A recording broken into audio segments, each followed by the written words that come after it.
This episode of Fermented Adventure the Podcast features interviews and a recap of our experiences at CiderCon 2023 in Chicago, Illinois. Cheers!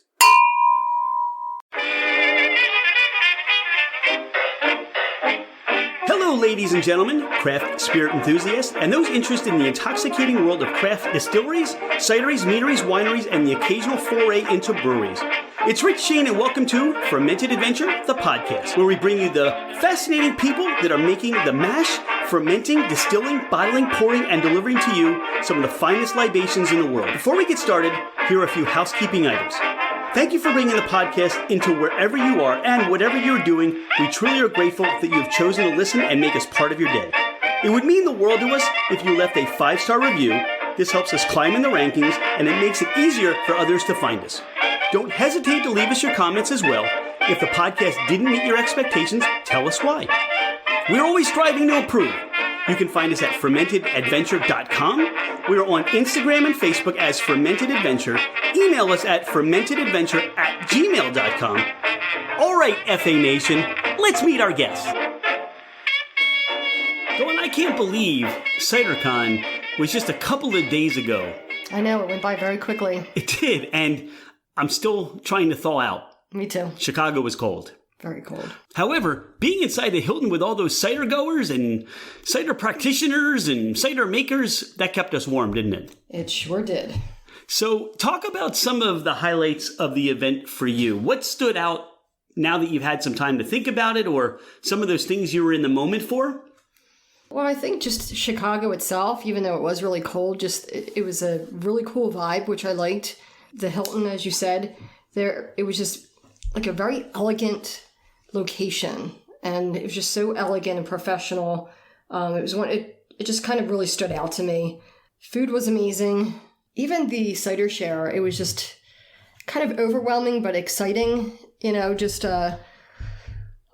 All the things that we got to taste, all the cideries and cider makers that were there. So the cider share is 2.5 hours of a lot of wonderful cider makers throughout the country, and I believe Canada, who were sharing their ciders. And there's a wide variety, dry and sweet and fruit and ice and barrel-aged ciders. And I think overall, there's a lot of laughter and people really enjoying these amazing ciders, as you pointed out. What I have taken, even from not just the cider share, the bottle share, but also the whole event, is how much even through the last year cider has gotten better. The quality, the apple varietals, what is being introduced seems to have gotten better. And that's just my opinion. No, I agree. I think so too. And there was just so many different varieties of things I don't remember tasting before. Just different flavors and spices. And here's the thing, and this is some of what I was thinking about during just the plane ride home, and you and I have talked about it walking around Chicago, and it seems to be that from this CiderCon that, I keep thinking in my head, why not cider? In other words, when you go out and you're looking for an adult beverage option, why not cider? There was a lot of discussion. We went to a number of the classes, and that featured, ways of tasting, ways of nosing. And there were a lot of industry classes that focused on the business side of cider, the projection of cider versus wine. And I think, yes, cider versus wine, but maybe even cider versus beer. If you're going out, why not cider? Why, if you're making a wonderful meal at home and you're grabbing a bottle of wine, why not grab a bottle of cider? Because there were ciders that we had over the course of 2.5 days, which for some people, would you say, were you drinking wine or cider? Because they're that complex. Yeah, there were some that were even similar to that. But yeah, a lot of the ciders, you can definitely, I think a lot of them would go great with food. And they're just so light. When you're talking about like cider versus beer, you can have one beer and feel so heavy, but you have like 3 or 4 ciders and still not feel so like bloated and, buzzed. There's another focus, another reason. Why not cider? I'm not saying that it has to be your everyday drink or it's always going to be your go-to. But I think when we look at where the cider industry is at and growing, now that the cider producers are making even better cider, why not cider? I agree. Now, we talked about that were there a number of classes we took. We took 6 classes altogether. Most of them were either learning how to taste or learning comparing, let's say, the terroir, whether it was a Virginia-based cider, a New York-based cider, an Oregon-based cider, Michigan-based. I mean, there were a lot of representations of different regions of the United States and a lot of great discussion. That was fascinating. And, with the classes, again, you get to hear so many diverse perspectives. We took one class on, was it orchard management? Yes. Yeah, or farm. I think it had more to do with the orchards or the farms, yeah. Right. So, I mean, we learned a lot just from that class about the growing of the trees. Growing the trees and apples and planting, where to plant, how to plant, grafting. So that in itself was a very educational experience for a cider drinker. And I thought, and I felt, and I'm curious as to what your thoughts are about the trade show and the individual representations of businesses that were there. Well, I think there was a good variety. I think for, people starting out to, cider makers that have been there. I mean, we bumped into, people that have been making cider forever and are looking to advance their technology. So that was one of the great things about the trade show. Well, you said starting out, and I think in the beginning, and I'll review this part soon about, the keynote and opening up CiderCon, but when they asked people to raise their hands, I would say maybe almost 50% of those that were there were first-time attendees. And many people we spoke to don't own a tap room yet or don't own a cidery yet. Maybe they're home cider makers or even those that are just curious and want to, as you pointed out, where can I find cider apples and growers and fruits and equipment and yeast and barrels and there's a whole smorgasbord, cans and, tap handles. So there is really a lot of information and a lot of resource that were represented. Plus you had the Michigan Cider Association and they have this refrigerated dispensary of just wonderful Michigan-based ciders. And, that was where everybody seemed to convene when they wanted a break. But, it wasn't just, hey, we found a place where there's alcohol being served. We found a place where we can really enjoy these ciders and and Perry's as well. And have great conversations. Have wonderful, great conversations, yeah. Overall, we can't wait to see Portland 2024. That's where CiderCon will be, Portland 2024. And again, see how far the cider world expands to. Yeah, maybe some of these new cider makers will already have a location and be starting to make their ciders. Yeah, and California had some floods or heavy rain the prior week, and we just send good wishes and prayers, and I guess when you look at orchards, you want healing for them. Those that lost some of their trees or part of their orchard. A speedy recovery in that way. We know that Two Broads, I reached out to them and they're out of California. They weren't in attendance. And I saw some photos on Facebook that some of the orchards and that stuff that they've planted, were a little bit devastated. Mm-hmm. So to those orchards and that experienced those heavy rains, get back to where you were, continue to produce those great ciders that you're making. Yeah, and absolutely. And hopefully we'll get to see you next year. We'll see you next year. But what I want to talk about next is just reviewing some of the opening remarks and how the CiderCon was kicked off. Thursday morning kicked off the event, the convention itself. Although the days prior, there were meetings and some welcoming for new CiderCon goers. And then we talked about The Wednesday evening was the bottle share, the cider share. Thursday morning, we had Eleanor Leger, who's president of the Cider Association, kick off and open up CiderCon. And then Michelle McGrath spoke about celebrating a decade of the Cider Association.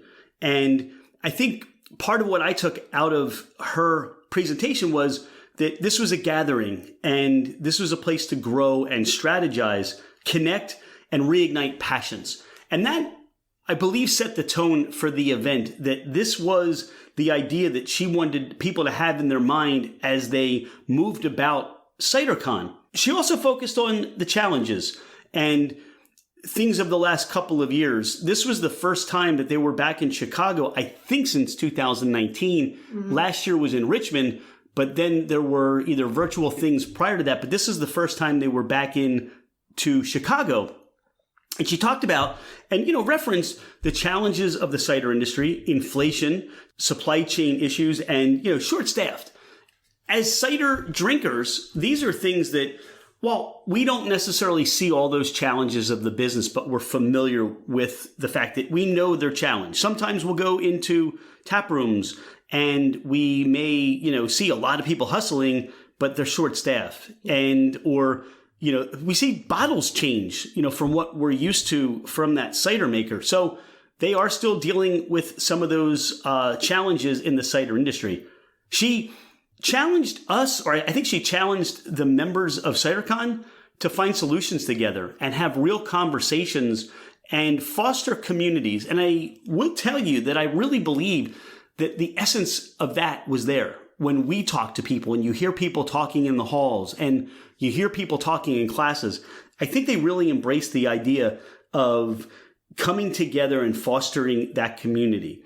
Now, we touched on this. Half the attendees were there for the first time. Mm-hmm. In that room, half the attendees. So either these are people in the last couple of years that have come to the cider industry, or this was, geographically convenient for them to get to Chicago. I love the way she said, we're serious about apples, but not serious.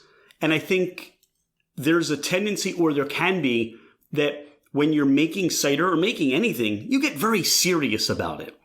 And yes, you can be serious about apples. And I think that because that's the medium, right? Right. Without apples or pears or other fruit, but anything that create what you want. Yeah. Yeah. So I love the idea where she said, we're serious about apples, but not serious. She also touched on that today there are 1,060 commercial cideries, and that's up 9% from pre-pandemic levels.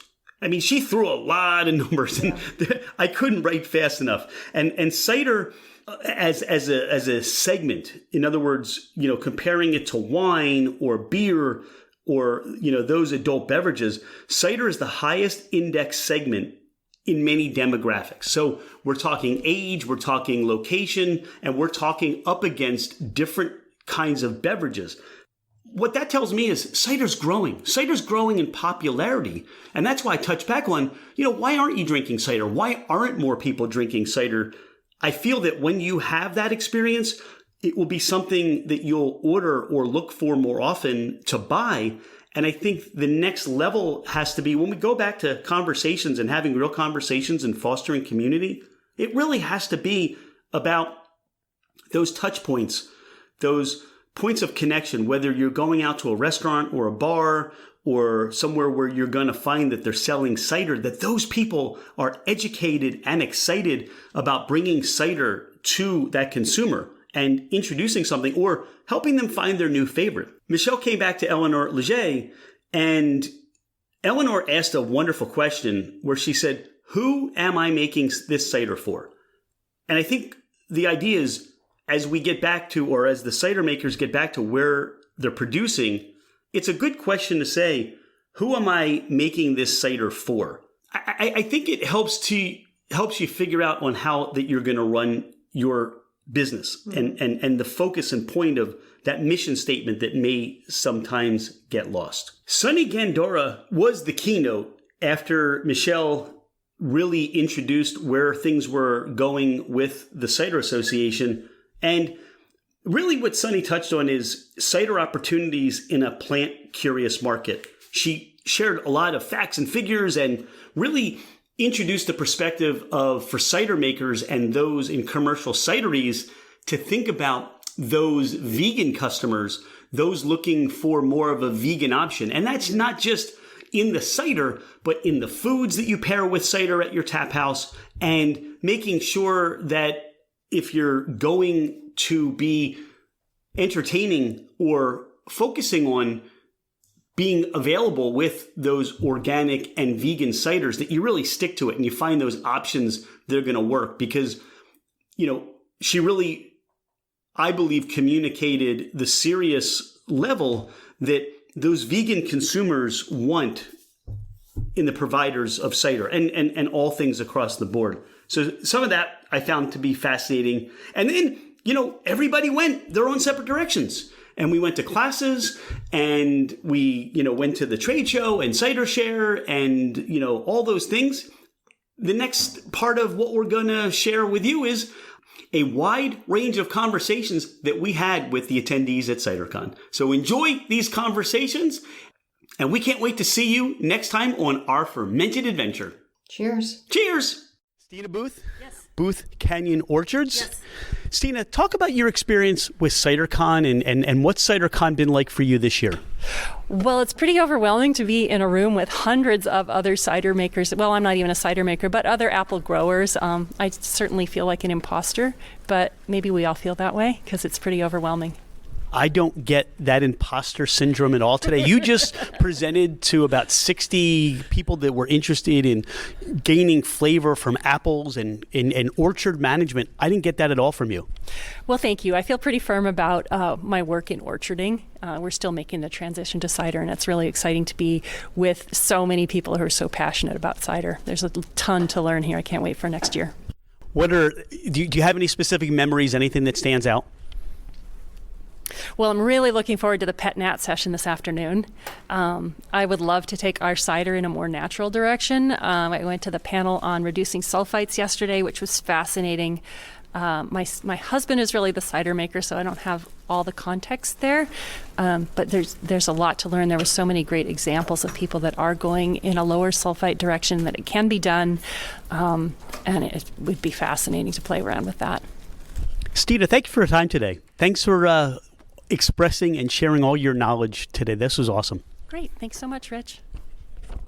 Pat Tramontano, Northeast Barrel Company. Talk about how CiderCon has been for you this year. It's been great. I mean, it was a busy show. Got a lot of traffic, talked a lot of barrels with people, introduced a lot of the Amburana chips to some new customers. So it was a good, successful show. I was happy to be here. A little cold, but, happy to be here. For those that are not familiar with the Amburana, describe that a little bit. So it's a tree that grows in Brazil. They make barrels out of it for aging a rum called cachaça. It has a really unique, interesting flavor profile. Lots of cinnamon, baking spice, graham cracker. I think it's something that would do really well in hard cider. We sell quite a bit to distilleries and breweries, but I don't see a lot of cideries using it. So I think it's a good idea for some cideries to start experimenting with it and stand out. Now, you provide barrels, all kinds of different barrels. What are some of the conversations you're having with some of the cider producers of barrels they may be looking for? Something interesting I learned, it seems that the cideries prefer the larger format casks. Some cideries are guessing that it has something to do with oxidation in the smaller format, that there's so much surface area on the wood. So the larger the cask, the less surface area and there's less oxidation. So it seems that the most successful cideries that are barrel aging their ciders the right way are using larger format casks. So it's interesting. It's something I'd like to research a little bit more and see if there's any truth to that. But it appears, again, the 500 liter and larger casks are the way to go for barrel aging your cider. Pat, continued success. Thanks. Appreciate it. Chantal Wright, Peterson Farms. Peterson Farms. Talk about what CiderCon and the experience for you has been. I would say for us it's been very positive. Our customers have been here, so it's a chance to connect with current customers as well as potential new customers. So for us, this works. We're based out of Michigan, so to come to Chicago is not terribly far, even though I come from Oregon. But it's been a good experience. Everyone's very positive, they're well connected, and they're all working to help each other. So it's a really good vibe around the space. And it's a great time to see customers and potentials. They know what we do, and they know where we are. All right, so for those that do not know what Peterson Farms is, talk about that. Okay. So we are a manufacturer processor of frozen fruits and juices and purees. So the reason we're here is our juice from concentrate, as well as purees and not from concentrate juices. Cherry's big for us, tart cherry and dark sweet cherry, apple, of course, and blueberry. Are you able to share some maybe inside secrets about what some of these cider producers are asking for? What they're mostly asking for from us is what we produce, what our brix level is as they're making their batch, and what they need to do for the sugar content, and of course what sizes we ship in. So we go from a 4-gallon pail up to a 55-gallon truck. So there's lots of opportunity and how to get it to them, because freight's expensive and it's challenging. We have LTL availability, so we have lots of opportunity to help them, but that's what they're looking for. How do I get it, and what does your juice look like with the brix levels? Chantal, thanks so much for your time, and have a successful CiderCon and all the things you're going to be doing next. Thank you so much. We appreciate you. Cameron Black, Flextank. Thanks, Rich. What is Flextank? Well, it's interesting. Flextank evolved partly from the wine industry, and in a nutshell, it does everything a barrel can do. Holds liquid, micro-oxidizates, and when a barrel is new, it adds a little flavor. But the introduction into the cider craft beverage industry is a direct implant of technology that's designed specifically for craft beverage. Every fitting, every top, every opening, and how we use them has been looked at for craft beverage, and the cider world loves us. We're so happy to be here. Now, what are some of the options or benefits of using this tank versus, let's say, stainless steel or glass? Sure, stainless steel has many advantages. One of the great advantages of stainless steel is that it has a bubbled outside jacket for cooling. In the regions where apples are best grown, sometimes you don't need cooling so much, so we fit right in that sense. And to forward that, our cost price point is probably a third of stainless steel. So given an opportunity to grow your business and have advantages with different sizes, that we have many more sizes than stainless steel. We have 30 different sizes. Stainless steel is kind of limited to certain smaller sizes. We really fit a niche for our growing your business. For 2023, what have been some of those conversations you've had? CiderCon here, some of the cider producers, what are some of those conversations you're having with people? Well, it's been quite nice here where post-COVID now we're looking at people looking over the horizon more. And what I see are three types of sales actions. People that know us, people who aspire to want to buy from us, and people who have never heard of us. So featuring us at CiderCon really has fit three tight niches, and it's been wonderful. Cameron, thank you so much. Thank you very much. Dave Selden, 33 Books. What is 33 Books Company? I make little notebooks that people use to take notes on cider and other things that they enjoy to try different ones. Now, you're here at CiderCon 2023. What have been some of those conversations you've been having with cider producers and those that are at the convention? I think everybody is looking to educate consumers about what they make. Cider is kind of a mysterious beverage to a lot of people. And so my stuff really fits that niche where it's training people to evaluate flavor and think about what they're tasting and not just drink it down. So it's kind of a unique opportunity in the cider market right now. I love that slow down and be present idea that you're providing. So you have these books that are more like tasting journals, right? That's right, yeah. I mean, everybody's got an app on their phone that they use to track, their flights or where their mail is coming from and stuff like that. If you pull out an app in a bar, it immediately shuts down the conversation. You're dipping into your Facebook, or you're looking at your Instagram messages, or you're reading your emails. A book that is purpose-built for this may seem like an anachronism in 2023, but I like it because it is analog, and it allows you to stay in the moment and taste things. And writing something down rather than tapping it on your phone actually helps you remember it better, too. And this is a great tool or a great opportunity for a bunch of cideries to get together and use this as a way to bring customers in and customers back, right? Totally. Yeah, a lot of people use it as a loyalty program on the bar side, so they'll sell the book to a customer, keep the book at the bar, and then every time the customer comes in, they fill out a new page or two or three, which works really well for the bar, obviously, because the customer's buying a lot of product, but they're also learning about it, which is a win for both people. if anybody is excited about this product as much as you are, how do people find you? Yep, I'm on all the social medias, 33 Books Co., and my website is 33books.com. Dave, thank you so much. Thank you so much. Ian Merwin, Black Diamond Farm. Where is Black Diamond Farm? We are in between Cayuga Lake and the Seneca Lake and the Finger Lakes. What is your experience right now? We went to one of your discussions, and you're always fascinating. We loved hearing you when you were at Richmond last year. But, what just some of the feedback you're getting or just some of your experience here at CiderCon 2023? Well, I think it's been a great session. I'm really pleased to see a lot more technical sessions, a lot more how to grow the fruit, how to make the cider. There's been some fabulous, fault detection, blending.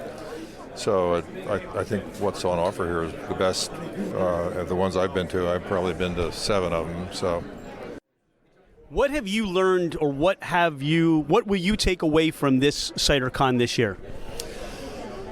Mostly the cider chemistry and aromatics and evaluation. I thought Jan Gilles gave a great talk on aromatic expression in ciders. This morning there was a really good session on phenolics and faults in cider. And I thought our session on the sensory analysis of different New York cider regions was pretty worthwhile too. And we had a good discussion afterward with people. And actually that's something I've liked this year. Most of the sessions have had more time for discussion, which has been great because there's always a wealth of knowledge of the people sitting in the chairs in the room. Ian, thanks for your time, and thank you for this short discussion. We're going to make it up to you guys one of these days, and can't wait to... We're making a lot of good ciders in the Finger Lakes. If you haven't been there, you better get there. So we have been up there, just we didn't make it over to visit, but we definitely want to now. Well, we're not going anywhere. As long as the trees are there, I'll be there. So thanks, Ian. Dave Clower, Alma Ciders. Talk about... I'm Dave Clower. This is Rich Shane, and we're here talking CiderCon 23. I've lost the podcast already. Dang. Dave, what's your CiderCon experience been like this year? Oh, it's been such a great experience. Every year that I've come, learning at these sessions, really educational, learning from all my fellow people in the industry, all the networking that happens, meeting new people, and getting to taste so much great cider from around the country. How was that Scion share? Now, Scion share is, as you pointed out to me, is taking those cuttings from fruit trees, apple trees, right? And then everybody shares some different stuff. How was that for you today? Yeah, it was pretty neat. So we had a kind of a growers meetup, people from around the country, different regions. And people brought some plant material to share, and so I brought some as well, and people were interested in stuff that I brought, and I was able to get a couple of really cool new Scion to graft when I get home, so I'll have a couple new kinds of trees. What are you taking away from CiderCon 2023? Some memories, some experiences, things you've learned? Lots of memories until last night. No, just kidding. Just kidding. Actually, made new friends, get to see old friends, and mostly learning so I could make better product and elevate cider as a general beverage class. Dave, safe travels back home where you're making amazing cider, so thanks for doing that. Oh, thank you. Nice to see you guys. Mike Beck, Uncle John's Cider. For those that are not familiar, talk about Uncle John's Cider. Well, we're a farm over in central Michigan. We started making cider back in 2002, and we're happy to be here. I represent also the Michigan Cider Association and the Great Lakes International Cider and Perry competition that's hosted in Grand Rapids in May. Love to have your help if anyone's around. But I long-time apple grower, fifth generation apple grower, and cider was a great way for us to expand our business back at the turn of the century there. So really been kind of a great way to augment our original farming business. Talk about some of the conversations you have. And the Michigan Cider Association here has this wonderful refrigerated trailer with 11, 12 tap handles on it. Talk about some of your interactions, your experiences at CiderCon 2023.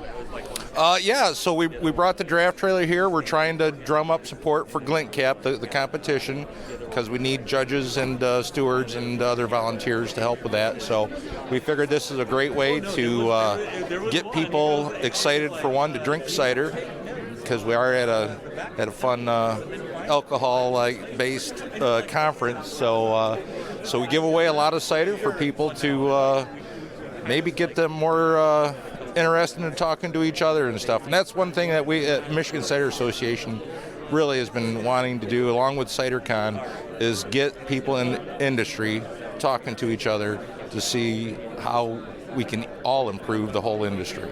The great thing, what you've done here, is you're not getting people to just talk to each other. They're tasting with each other. Right. You get feedback, and you get a wonderful immediate response to the ciders that are coming out of Michigan State.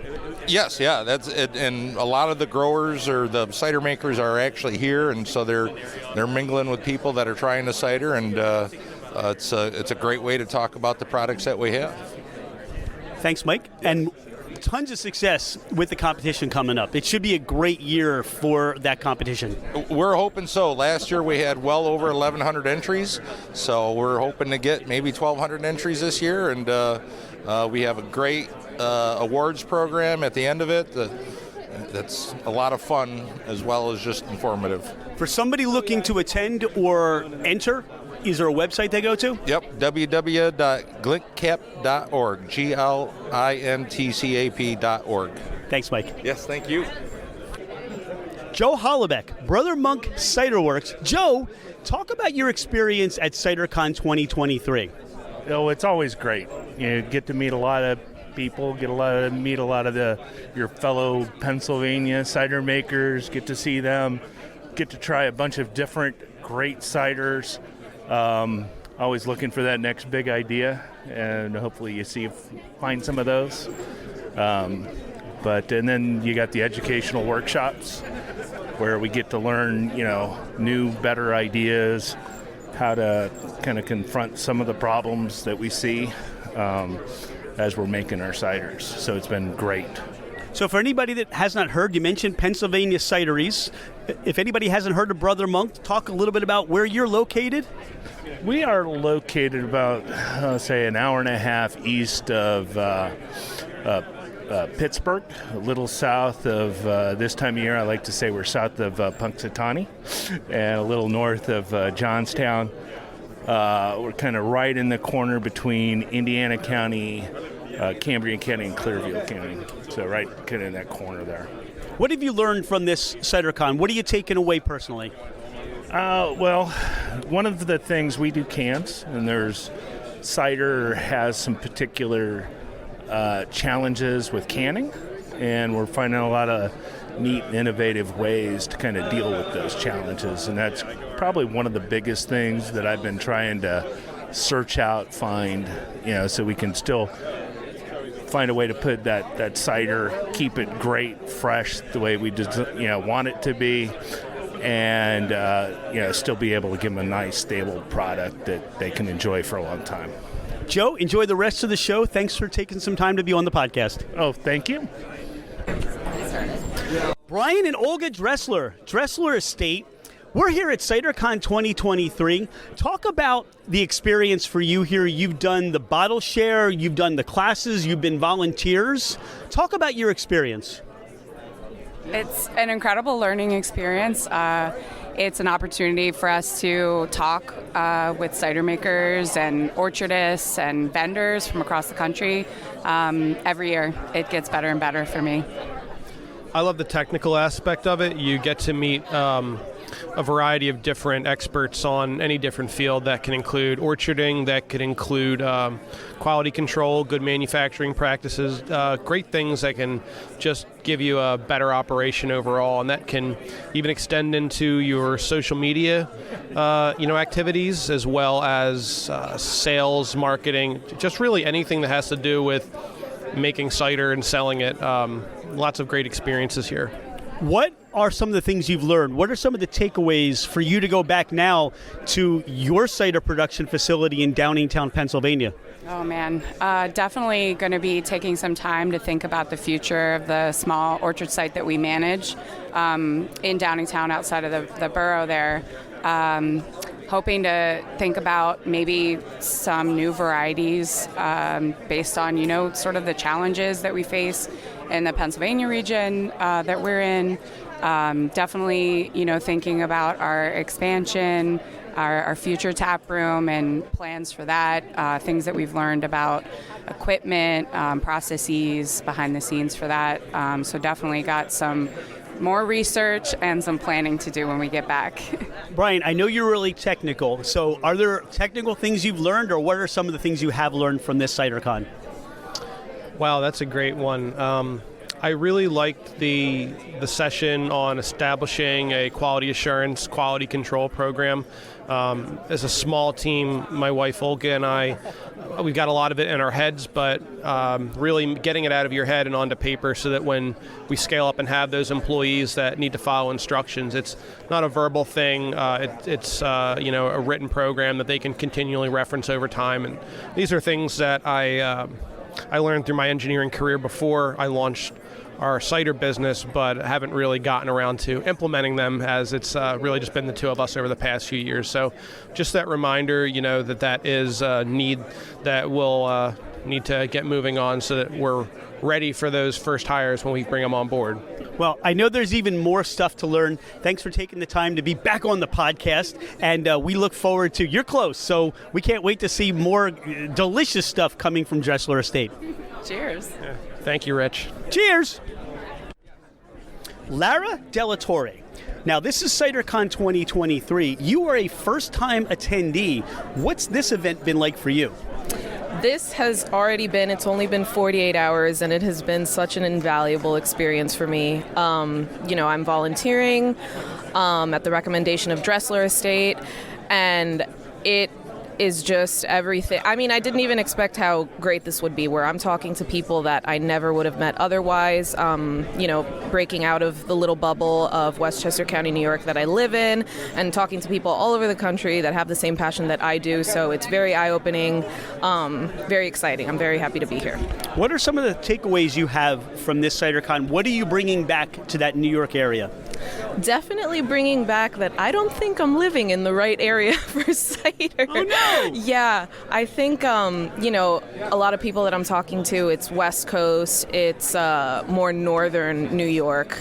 But I only have 6 months left on the lease. There is time to move. It's good to know what's out there right now and where people are, so I could take next steps.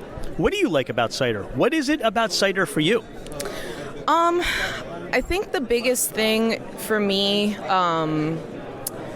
is that it doesn't have the same foothold that beer or wine have in this country. There's so much opportunity and room to grow and just, forge this completely new industry that people don't really have an understanding of, and I love that. Like, being able to be a part of something that's up and coming is very exciting. I'm trying to figure out the next avenue that I'm going to take in it.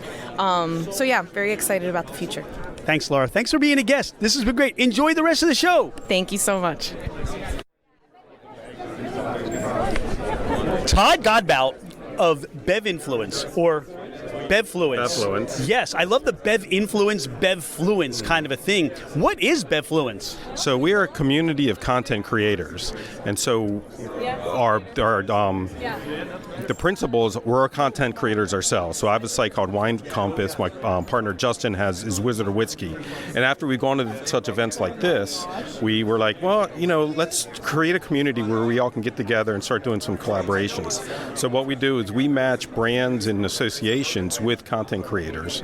Through our network, we have campaigns, we have experiences where we'll go to a certain area and make it all inclusive, make it a culinary, any type of craft beverages that's there.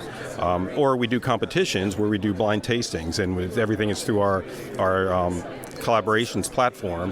Is you can put in, you'll go in, you'll log in as a judge, you'll have an alias for the actual product that you're going to taste, and then you write your notes down. And so we have a blind tasting, and then after the event you'll look up to see what you tasted and actually what the product is, and have links to the producer and such. And so this is we're ramping up with the cider campaign right now.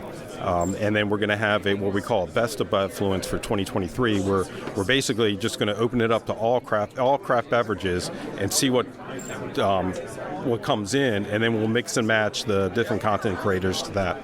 Fascinating stuff. And this is a great place here at CiderCon for you to meet some providers, some creators, some producers, right? Oh, absolutely. So they do a great job letting media come in, and which was, we both have that.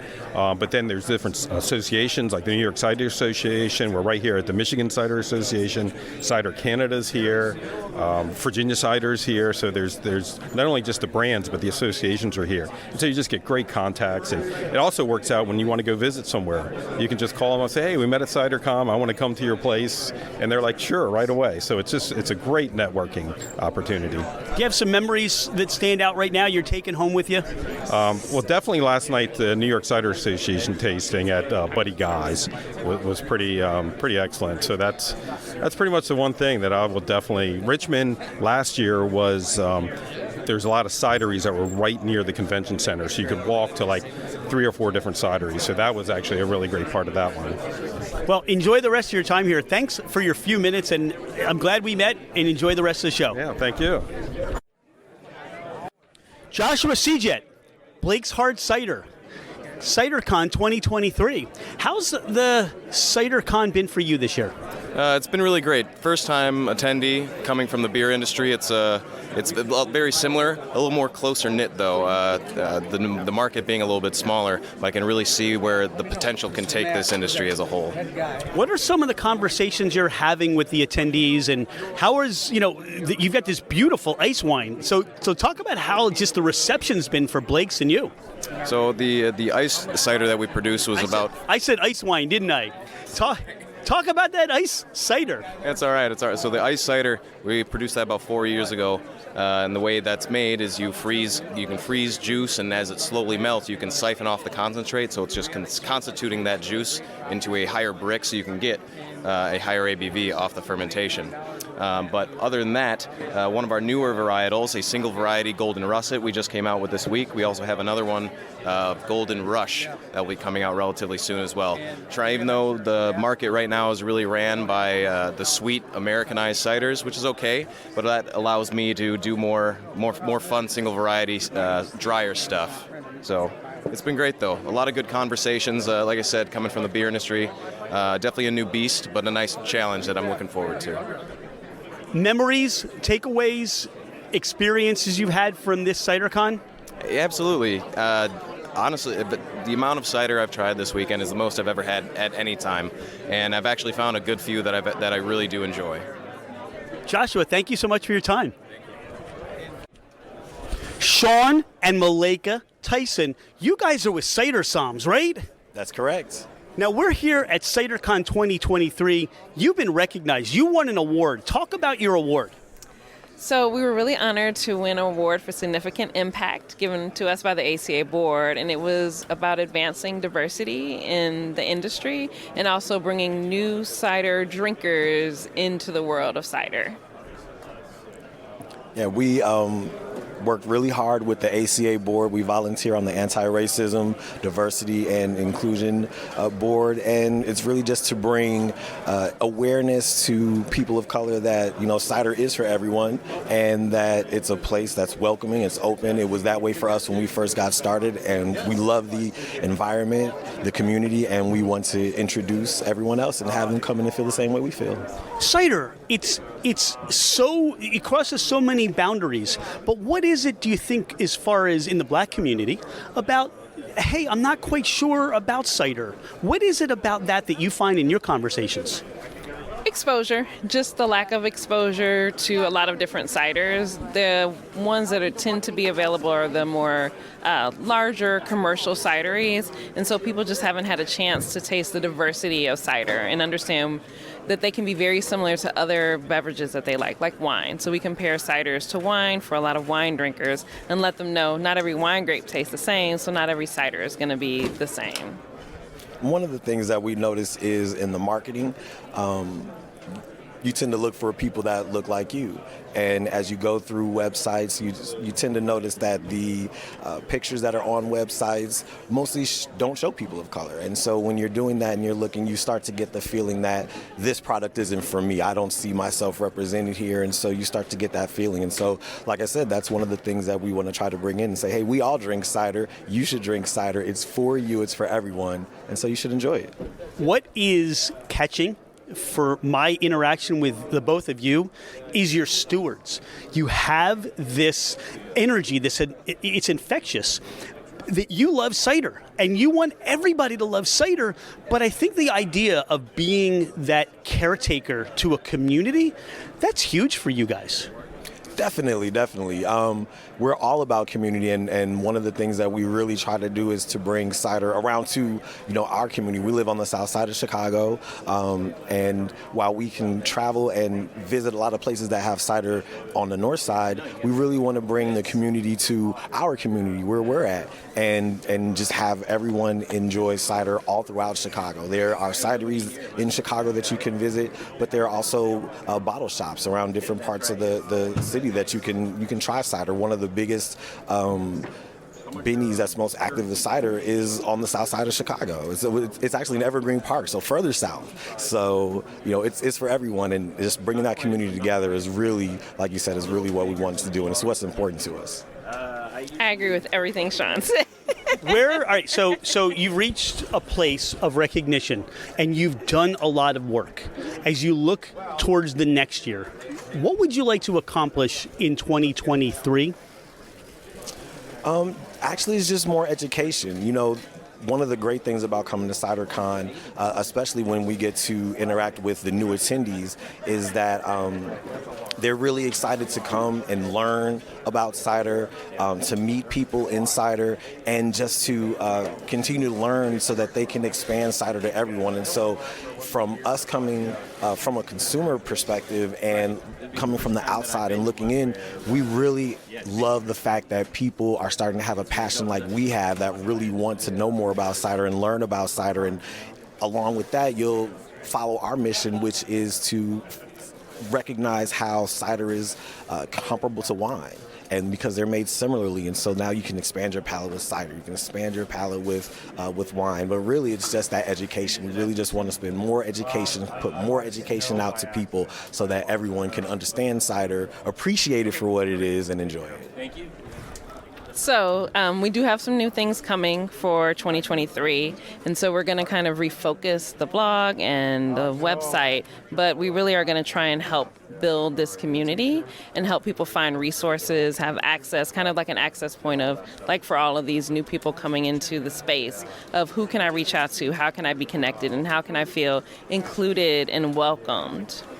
Now, how are you able to also bring together White Sox fans and Cubs fans in this city? Is that possible? I still don't know. Maybe you just sit them down with cider. I agree. Everybody loves a drink. We can settle all problems over a nice glass of cider. How do people find you if they want to go to that blog or go to your website? So the best way to find us is on Instagram at Cider Soms, 1M, so CiderSoms. You can always DM us, send us a message. We're always active on there, and connect. Sean and Malika, congratulations again on what you're achieving and bringing to the cider community. Enjoy the rest of the show, and we'll keep an eye out for all the great things you're doing to bring everybody into cider. Thank you so much. It was great talking with you. Thank you. Thank you. Emily Ritchie, Northwest Cider Association, CiderCon 2023. Talk about what this convention has meant to you and the Northwest Cider Association. This has been a really wonderful homecoming, basically. I haven't been to a CiderCon since 2020. I mean, we did virtual, and it has been so nice to see the human beings who make cider as an industry across the world really come together, and it's been really a homecoming. We've been able to talk about cider, we've been able to drink cider together, and just, you know, whether we're talking industry or talking about how our kids are, it's been really satisfying to see everyone. Talk about just the growth in the last year. I know we've come out of the pandemic, not a lot of traveling, but the growth in the last year for the Northwest Cider Association. It's actually been really great. Northwest local brands in the Pacific Northwest have grown 30% over the last year. So the pandemic really hit a lot of us really hard in 2020 and 2021. But generally, we're seeing folks come back. Not everyone's profits are really back to the 2019 year. I would say most people are not, but we're seeing the sales increase again, and I feel really hopeful for the industry to be able to totally get out of this in one piece, hopefully. Or, you know, the idea that now as a region, as a cider producing region, people are able to find the ciders that you produce there through the Northwest Cider Club. Yeah, that was definitely a benefit of the pandemic, if benefit is the right word. But we had to pivot. We weren't doing in-person events. We weren't doing festivals. And so we had to look at ways of getting cider into people's hands. And access is so hard. You know, it's hard to know what bottle shop to go to or what grocery store, even what restaurant that's going to carry the cider style that you like. And so we created the Northwest Cider Club so that we could just ship it to people's doors and make it easy. And we're the premier regional cider club in the country. We ship 6 to 10 different brands in each box, depending on the level of club that you buy. And it's really helped our cider makers find fans outside of our region. And those who, like you, who buy the club, it's so fun to be able to get stuff that you definitely can't find in your local market. Any memories, anything you're taking back to the Northwest Cider Association from this CiderCon? So many memories. It's just been really nice in the downtime, you know, at lunch or over breakfast to reconnect with someone I haven't seen in a long time, or I've met a lot of new folks. I've even seen newer cideries from my own region that I don't get to see very much. There's a new cider bar opening in Seattle called Slightly Furry, and now I'm following them on Instagram. I'm really excited to see the industry come back.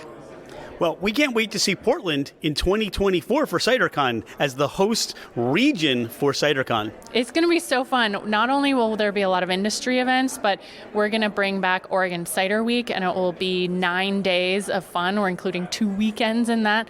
It's the week of January 15th, 2024, where we'll have a ton of evening events. We'll have dinner pairings, we'll have field trips, we'll have special tastings. So it's going to be a boondoggle for sure. Well, there's a little more CiderCon 2023 left to go. Thanks, Emily. Thanks for being a friend of Fermented Adventure, and we love opening our box every couple of months to see what has been put in there for ciders. It's just amazing. Thanks so much for supporting these small makers. It really means a lot, and I'm so glad to see you guys in person here. I know. We're one of those pandemic friends. Yeah, totally. Thanks, Emily. Thanks.